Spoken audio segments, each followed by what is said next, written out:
မိသားစုအိမ်တော်မှာလီရှိုင်းနီတယောက်အေဂျင့်စွာနေထိုင်နိုင်ဖို့စ조사နေပေမဲ့အရေးမီတစ်ခုကတော့သူမနားမှာအမြဲရှိနေပါတယ်အကြီးယာဟာသူငယ်ချင်းရောင်ဆောင်ပြီးလီရှိုင်းနီကိုပြုစုပေးနေပုံပေါက်ပေမဲ့အမှန်တကယ်တော့လီရှိုင်းနီကိုကူမိသားစုကနေနှင်ထုတ်ဖို့နဲ့သူမပိုက်ထဲကကလေးကိုဖျက်ဆီးပစ်ဖို့အတွက်ရက်ဆက်တဲ့အကြံအစီတွေကိုချမှတ်ထားပါတယ်ကူဟန်ဆောင်ဟာမူးနေချိန်မှာတောင်အကြီးယာကိုအနာမကတ်စေပဲလီရှိုင်းနီနဲ့ဝေးနေဖို့တတိပေးထားပြီးလီရှိုင်းနီကိုညီမလေးအဖြစ်မမြင်ပဲမိမတယောက်အနေနဲ့ပဲချစ်မြတ်နိုးကြောင်ဖွင့်ဟပြောဆိုခဲ့ပါတယ်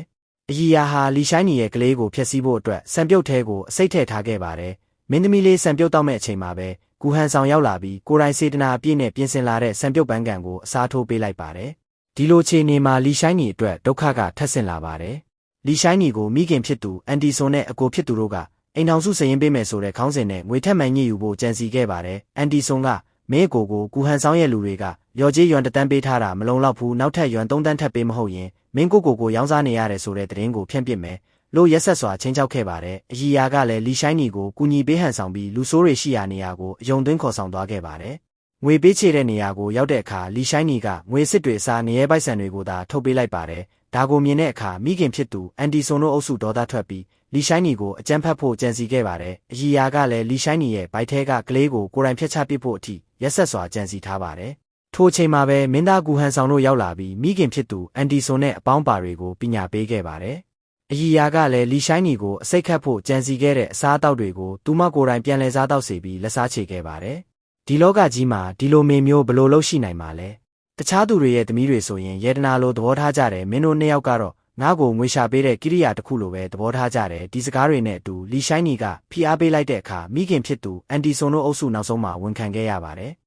်လွန်ခဲ့တဲ့20နှစ်ကဆေးရုံမှာလီရှိုင်းနီတယောက်တည်းငိုနေတာကိုမြင်ရလို့ပြန်ပေးဆွဲခေါ်ယူခဲ့တာဖြစ်ပြီးလီရှိုင်းနီဟာသူတို့ရဲ့သမီးရင်းမဟုတ်ကြောင်းကိုဝန်ခံသွားခဲ့ပါတယ်ကူဟန်ဆောင်နဲ့အတူတူလိုက်လံစုံစမ်းမှုများကြောင့်လီရှိုင်းနီမိခင်ရင်းဖြစ်သူကိုရှာဖွေတွေ့ရှိရန်နှီးဆက်လာပြီး DNA စစ်ဆေးမှုများပြုလုပ်ရန်စီစဉ်ခဲ့ပါတယ်ထိုချိန်မှာပဲမာစရာရှူကိုရိုင်းလီရှိုင်းနီထံသို့ရောက်ရှိလာခဲ့ပြီးနှစ်ပေါင်း20ကျော်ကြာပျောက်ဆုံးသွားတဲ့သမီးရင်းဖြစ်ကြောင်းအတည်ပြုပြောဆိုလိုက်ပါတော့တယ်အမေရင်းနဲ့ပြန်လည်ဆုံတွေ့ချိန်မှာတော့စိတ်လှုပ်ရှားစရာကောင်းတဲ့အခြေအနေတစ်ခုဖြစ်ပေါ်လာခဲ့ပါတယ်အမေရင်းဖြစ်သူဟာလီရှိုင်းနီကိုတွေ့တာနဲ့22နှစ်တာလွမ်းဆိုးမှုတွေကိုဖွင့်ဟန်ရင်သူမကိုဒုက္ခပေးခဲ့သူတွေကိုလည်းအပြင်းထန်အပြစ်တင်ခဲ့ပါတယ်နှစ်ပေါင်း20ကျော်ခဲ့ပြီနော်သမီးလေးအမေနောက်ဆုံးတော့သမီးကိုရှာတွေ့ပြီးဒီနေ့ကစားပြီးမင်းတို့တဲကဘသူမှငါသမီးနာကိုမကတ်နဲ့လို့ပြောလိုက်ပါတယ်မိခင်ဖြစ်သူရဲ့စိုးရိမ်တကြီးကာကွယ်မှုကြောင့်ကူဟန်ဆောင်နဲ့လီရှိုင်းနီတို့ကြားမှာလည်းအနှဲငယ်အနေရခတ်တဲ့အခြေအနေတွေဖြစ်ပေါ်လာခဲ့ပါတယ်လီရှိုင်းနီရဲ့အမေရင်းဟာနမေကြီးသူတေးတဦးဖြစ်ပြီးကောစာအာနာကြီးမားတဲ့ရှုမိသားစုရဲ့ခေါင်းဆောင်တဦးလည်းဖြစ်ပါတယ်သမီးဖြစ်သူလီရှိုင်းနီကိုကူဟန်ဆောင်နဲ့ဝေးကွာစေဖို့နဲ့ပုံမမြင့်မားတဲ့လူဒန်းစားတွေကလူငယ်သူသေးတွေနဲ့မိတ်ဆက်ပေးဖို့ကြိုးပမ်းလာပါတယ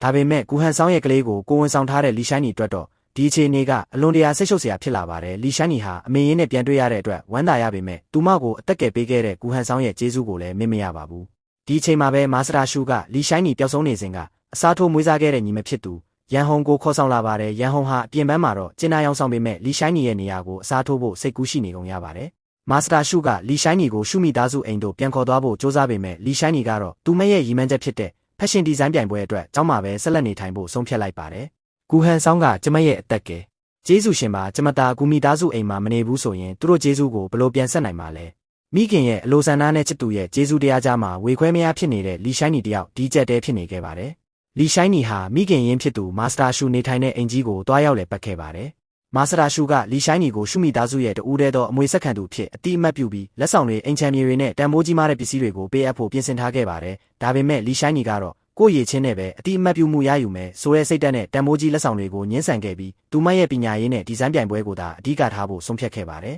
သမီးကတာမန်မိန်းကလေးတယောက်ပါဘီလီယံတန်ကုမ္ပဏီကြီးရဲ့အမွေဆက်ခံသူဖြစ်နေခံယူဖို့မထိုက်တန်သေးပါဘူးသမီးစူးစမ်းမှုနဲ့လူတိုင်းစီကအတိအမှတ်ပြုမှုရပြီးမှပဲဒါတွေကိုလက်ခံပါမယ်လို့ဆုံးဖြတ်လိုက်ပါတယ်ကျောင်းကိုပြန်ရောက်တဲ့အခါလီရှိုင်းနီနဲ့အတူသူမရဲ့မွေးစားအကိုဖြစ်သူတောင်ရီဟုံလည်းပါလာခဲ့ပါတယ်တောင်ရီဟုံဟာကျောင်းမှာအရန်ကိုထူးချွန်ပြီးလူသိများတဲ့ကျောင်းသားတဦးဖြစ်တာကြောင့်လီရှိုင်းနီနဲ့ယဉ်နီးမှုအပေါ်ကူဟန်ဆောင်ကမနာလိုဖြစ်သွားခဲ့ပါတယ်ကူဟန်ဆောင်နဲ့လီရှိုင်းနီတို့ဟာဖက်ရှင်ဒီဇိုင်းပြိုင်ပွဲအတွက်ဒီဇိုင်းကျောင်းတွေကိုအတူတူဆွေးနွေးတိုင်ပင်ကြရင်ပုံမရင်းနှီးလာခဲ့ကြပါတယ်ကူဟန်ဆောင်ကလည်းအလုပ်ကိစ္စတွေကိုတောင်ပေးဖယ်ထားပြီးလီရှိုင်းနီရဲ့ဒီဇိုင်းစိတ်ကူးတွေကိုအားပေးထောက်ခံနေပါတယ်လီရှိုင်းနီတယောက်ပြိုင်ပွဲအတွက်အာယုံစိုက်နေချိန်မှာပဲကူဟန်ဆောင်ကတောင်ရီဟုံပေါ်မနာလိုစိတ်နဲ့ဝင်ရောက်နှောက်ယှက်ခဲ့ပါတယ်ကူဟန်ဆောင်ဟာလီရှိုင်းနီကိုအထင်ကြီးစေဖို့အတွက်နမီကျော်ဆရာမလူးစိန်ကိုခေါ်ဆောင်လာပြီးသူမကိုအထူးတင်နန်းပေးခဲ့ပါတယ်ကျောင်းမှာတော့လီရှိုင်းနီရဲ့တာယာတဲ့ဘဝကိုမနာလိုသူတွေကသူမကိုတိုက်ခိုက်လာကြပါတယ်လီရှိုင်းနီဟာလူကြီးတယောက်ရဲ့ထောက်ပံ့မှုကိုခံယူနေသူဖြစ်ပြီးကိုဝင်ရှိနေတယ်ဆိုတဲ့သတင်းတွေကိုဖြန့်ချိကသူမကိုကျောင်းကထုတ်ပစ်ဖို့အထိကြံစီလာကြပါတယ် လီရှိုင်းနီကသူမရဲ့အထောက်ထားကိုထုတ်ပြောလိုက်ပေမဲ့မနာလိုသူတွေကသူမကိုလောင်ပြောင်ယုံသားမကသူမရဲ့ဒီဇိုင်းပစ္စည်းတွေကိုပါဖျက်ဆီးပစ်ခဲ့ကြပါတယ်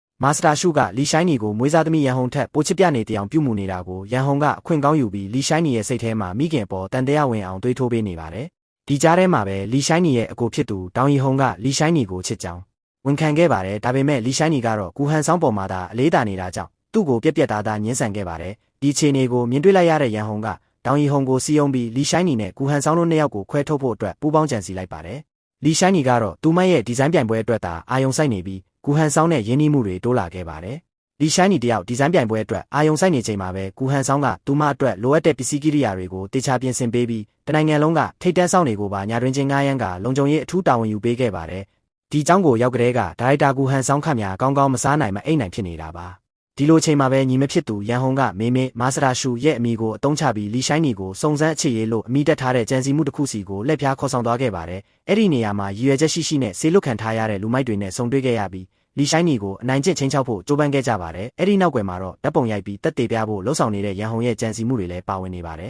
။မေမေဘာတွေတွေးနေတာလဲ။ဒီလိုလူတွေနဲ့ကျမကိုတွေ့ဆုံခိုင်းရတာလဲ။ဒီစူပူမှုတွေကြောင့်လီရှိုင်းနီဟာအလွန်မင်းစိတ်မလုံခြုံပဲထိတ်လန့်သွားခဲ့ပြီးဝမ်ဘိုက်ထဲကကလေးကိုပါထိခိုက်သွားခဲ့တာကြောင့်အရေးပေါ်ဆေးရုံတင်လိုက်ရပါတယ်ဆရာဝန်ရဲ့စစ်ဆေးချက်အရတနေသားကအချိန်မရွေးပြတ်ကျနိုင်တဲ့အနေအထားမှာရှိနေပြီးအထူးဂရုစိုက်ရမယ်လို့တတိပေးခဲ့ပါတယ်ဒီဖြစ်ရဆိုကြည့်ပြီးသွားတဲ့အခါမှာတော့လီရှိုင်းနီဟာမာစရာရှုအမေရင်ရဲ့စီစဉ်မှုတွေပေါ်အလွန်တရာစိတ်ပြတ်သွားခဲ့ပြီးမေမေကျမကိုချမ်းသာတဲ့သခင်လေးတွေနဲ့မိတ်ဆက်မပေးပါနဲ့တော့အရင်ကကျမစီမှာမရှိခဲ့တဲ့အရာတွေကိုအခုလည်းမလိုအပ်တော့ပါဘူးဆိုတာပြောလိုက်ပါတယ်ဒီနောက်မှာတော့မိသားစုရဲ့ဖိအားတွေကြားကနေရုံထွက်ပြီးလီရှိုင်းနီဟာသူမရဲ့အိမ်မက်ဖြစ်တဲ့ဖက်ရှင်ဒီဇိုင်းပြိုင်ပွဲအတွက်နောက်ဆုံးပြင်ဆင်မှုတွေကိုအာယုံဆိုင်လှုပ်ဆောင်ခဲ့ပါတယ်။ကူဟန်ဆောင်နဲ့အခြားသူတွေရဲ့ကူညီပံ့ပိုးမှုတွေနဲ့အတူအချိန်မီပြီးစီးအောင်စ조사ခဲ့ကြပြီးနောက်ဆုံးမှာတော့သူမရဲ့အထူးဒီဇိုင်းလက်ရာကိုအောင်မြင်စွာဖန်တီးပြီးစီးသွားခဲ့ပါတယ်။ပြိုင်ပွဲစတင်ပြီးလီရှိုင်းနီစင်ပေါ်တက်လာတဲ့အခါမှာတော့အကိုဖြစ်သူတောင်ရီဟုံနဲ့ရန်ဟုံတို့ပူးပေါင်းကြံစည်ထားတဲ့အကြံစီပေါ်ထွက်လာပါတော့တယ်။သူတို့ဟာလီရှိုင်းနီရဲ့ USB ဒရိုက်ကိုလဲလှယ်ထားခဲ့ပြီးသူမကိုအဆက်ခွဲဖို့အတွက် AI နဲ့ဖန်တီးထားတဲ့အမှားယွင်းဗီဒီယိုဖိုင်တွေကိုပွဲခန်းမထဲမှာလူများရှေ့ဖွင့်ပြခဲ့ကြပါတယ်။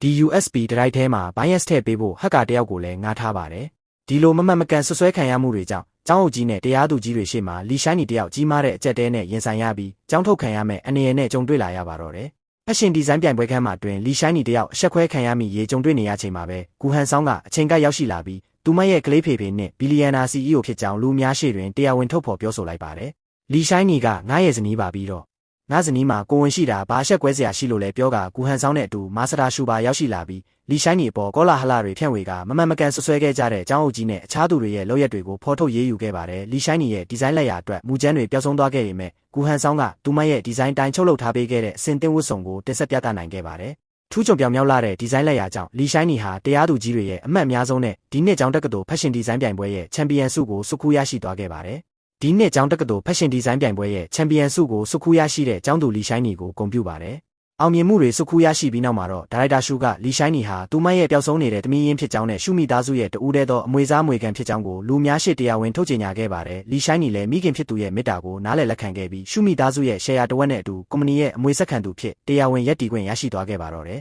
။လီရှိုင်းနီနဲ့မိခင်ဖြစ်သူတို့အကြက်တဲနဲ့ရင်ဆိုင်ရချိန်မှာအားလုံးရဲ့နောက်ွယ်ကကြံစီသူဟာမွေးစားသမီးဖြစ်သူရန်ဟုံဖြစ်ကြောင်းပေါ်ထွက်လာခဲ့ပါတယ်။ရန်ဟုံဟာမိခင်ရဲ့အာယုံဆိုင်မှုနဲ့ရှုမိသားစုရဲ့အမွေနှစ်တွေကိုလီရှိုင်းနီရရှိသွားခြင်းပေါ်မနာလိုဝန်တိုမှုလုံခဲ့ကလူမိုက်များကိုငားရမ်းပြီးပြန်ပေးဆွဲခိုင်းခဲ့ပါတယ်။ဒါပေမဲ့ကူဟန်ဆောင်နဲ့မိခင်ဖြစ်သူတို့ဥဆောင်တဲ့ဖွဲ့ဟာလီရှိုင်းနီရဲ့နာရီမှာပါရှိတဲ့တီနေယာပြစနစ် GPS ကိုအသုံးပြုပြီးအချိန်ကိုက်ဝင်ရောက်ကတင်နိုင်ခဲ့ပါတယ်။ရန်ဟုံရဲ့ငွေကြေးအကောင့်နဲ့ပိုင်ဆိုင်မှုတွေလည်းချက်ချင်းရပ်ဆိုင်းခံခဲ့ရပြီးသူမရဲ့ရုံမာတဲ့ကြံစီမှုတွေအားလုံးကျရှုံးသွားခဲ့ပါတယ်။အန်နီယယ်တွေကင်းစင်သွားပြီးနောက်မှာမာစတာရှူဟာတစ္ဆာဖောက်ပြီးအဆိုးရွားဆုံးလုပ်ရက်ကိုလှုပ်ဆောင်ခဲ့တဲ့ရန်ဟုံကိုငါ့ကိုအမေလို့မခေါ်နဲ့တော့ဒီနေ့ကစားပြီးငါတို့သားမိမဟုတ်တော့ဘူးပြောကသားမိအဆက်အသွယ်လုံးဝဖြတ်တောက်လိုက်ပါတော့တယ်ဇလန်းရဲ့အဆုံးသတ်မှာတော့လီရှိုင်းနီနဲ့ကူဟန်ဆောင်တို့နှစ်ဦးသားချစ်စရာကောင်းတဲ့မိသားစုဘဝလေးကိုတိစောက်ဝင်ခဲ့ပြီးကလေးငယ်တွေနဲ့အတူပျော်ရွှင်စရာဘဝခရီးလမ်းကိုဆက်လျှောက်လန်းရင်ကူဟန်ဆောင်ကလီရှိုင်းနီကိုတရားဝင်လက်ထပ်ခွင့်တောင်းကစီကားတဲ့မင်္ဂလာပွဲလေးနဲ့အတူဇလန်းလေးအဆုံးသတ်သွားခဲ့ပါတယ်ဗီဒီယိုလေးကိုသဘောကျရင် like နဲ့ follow လေးနှိပ်ခဲ့ပေးပါဦး